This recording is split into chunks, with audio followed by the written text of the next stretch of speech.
Thanks for watching. Don't forget to like, comment, share and subscribe to Mufti Tariq Masood, famous scholar. اور سلیم الطبع انسان کی طبیعت بھی مائل نہیں ہوگی, کبھی بھی نہیں دل چاہے گا. جیسے چوری کی کوئی چیز اٹھا کے لے آئے, بہترین بریانی ہو لیکن چوری کی ہو, تو بہت سے لوگ پیٹ بھر بھر کے کھائیں گے, لیکن جو غیرت مند ہے اس کے منہ سے نوالا نہیں اترے گا, وہ کبھی بھی نہیں نوالا اترے گا. ہماری دادی اللہ مغفرت فرمائے حضرت مولانا عبد الرحیم رائے پوری رحمۃ اللہ علیہ سے بیعت تھی. ان کو زیادہ مسائل نہیں پتا تھے مگر غیرت تھی, ان کو زیادہ مسائل نہیں پتا تھے. وہ کیا ہوا, ایک دن کسی کے یہاں میت ہوئی نا, تو میت کے گھر کھانا پکتا ہے, تو ان کے یہاں بھی ہمارے یہاں بھی کسی نے بھیج دیا, تو ہماری دادی نے وہ بریانی نہیں کھائی.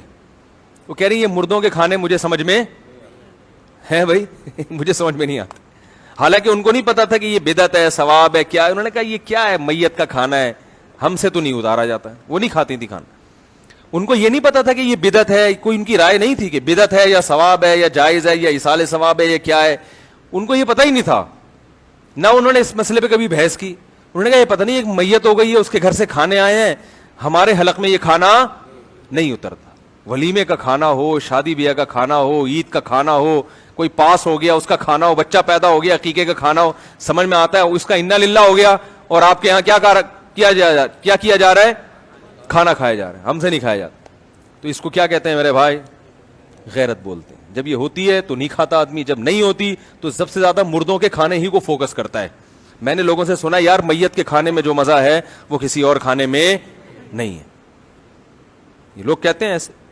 تو میت پہ جو مر گئے نا, تو اس کے کھانا کا کھلانا تو غریبوں کو جا کے کھلا کے ان کو صدقہ کریں. ان کو یہ نہ بتائیں کہ ابا مر گئے اس لیے آپ کو میں کھلا رہا ہوں, ان کو یہ نہ بتائیں, کیونکہ اگر یہ بتایا تو ان میں بھی جو غیرت مند ہوگا وہ نہیں کھائے گا پھر, تو ان کو بے غیرت نہ بنایا جائے. ان کو بولا بھائی ہم کھانا کھلا رہے ہیں, بس اللہ نے ہمیں دیا ہے تو ہم چاہتے ہیں آپ کو بھی کھلائیں, تو یہ نہ بتائیں. ایک تو یہ کہ وہ غیرت کے خلاف ہے, دوسرا یہ بھی کہ وہ کہیں گے اللہ کرے پڑوسی کے ابا بھی مر جائیں. پھر جب تمہارے ابا پہ ایسی بریانی, تو جو پڑوسی ہے اس کا تو وہ تو زیادہ مالدار ہے, وہ جب مرے گا تو ایک بریانی میں ایک بوٹی کے بجائے کتنی ہوں گی, 4 بوٹیاں ہوں گی. تو کیوں آپ غریبوں کو کی بد دعائیں لے رہے ہو بھائی, کیا خیال ہے بھائی؟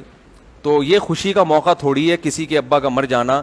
کھانے خوشی کے موقع پہ کھلائے جاتے ہیں, غم کے موقع پہ نہیں کھلائے. کھانا اس لیے کھلایا جاتا ہے کہ یار ماشاءاللہ بچہ پاس ہو گیا, بریانی, اللہ کرے دوسرا بچہ بھی پاس ہو جائے, اللہ کرے. ولیمے میں ہے نا کھانا, تو ولیمے میں آپ نے اتنا زبردست کھانا کھلایا ایک ولیمے میں, اللہ کرے دوبارہ بھی اللہ تمہیں تمہارا ولیمہ کرائے. صحیح ہے, اللہ تمہارا ولیمہ بار بار کراتا رہے, ایسا مزہ آ جائے. اللہ تمہارے بچے کی ولادت ہو, یقیقہ اللہ کرے تمہارے اور اللہ تمہیں اولاد, بچہ پاس ہو گیا ماشاءاللہ, اللہ کرے اگلے سال بھی اس سے اچھے نمبروں سے پاس. ابا مر گئے کھانا کھلا رہے ہو, اللہ کرے تمہارے چاچا بھی مر جائیں. تو یہ اس لیے ہمیں صحابہ میں یہ نہیں ملتا کہ کوئی مر جاتا ہو تو صحابہ دیگیں بانٹتے ہوں, لوگوں میں کھانا کھلاتے, ہمیں صحابہ میں ہی ملتا.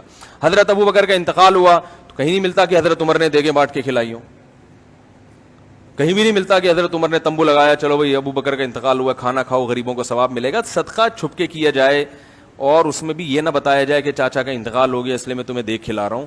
تو یہ چیزیں اسلام کے مزاج کے خلاف ہیں, سمجھ رہے ہو. مفتی طارق مسعود صاحب کے بیانات سننے کے لیے youtube.com/مفتی طارق مسعود کو سبسکرائب کریں, اور اگر آپ لائیو ویڈیو کو کبھی بھی مس نہیں کرنا چاہتے ہیں تو سبسکرائب کرنے کے بعد بیل آئیکن پہ کلک کرنا مت بھولیں. جزاک اللہ.